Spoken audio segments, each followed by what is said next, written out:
less than 6,000 lang, no? So yan, ang content tip ko sa inyo, pag gusto niyo bumili nito, 24 hours bago niyo paandarin at matesting. Okay. So ito yung aircon na 6,000 lang, oh. Binili ko sa TikTok, no? Then ito, yan natin, oh, bubuksan natin. Mag-settle na yung mismo. Easy lang to, tap. Yan, okay, air condition. Window type. Bigat-bigat din. Diyan sa link, meron ako. Check nyo yung link. Okay, ito yung manual. So, legit, TCL. Yan. Titan Gold pa, no? Siyempre, ganda pagka-packaging. Yan. Boom. Yan. Ito, nagawa. Natanggal ko pala. Yan. Sorry. Pala yung karton. Okay. So, yan. Okay.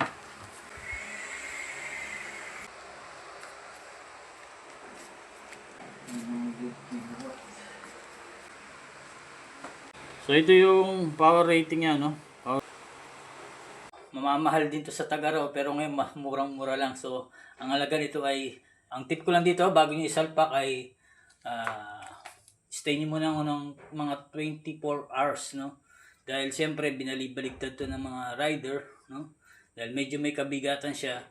Then sa kanya paanda rin pag after 24 hours para mag-stable na uli yung langis niya, dahil siyempre yung compressor nito ay may langis.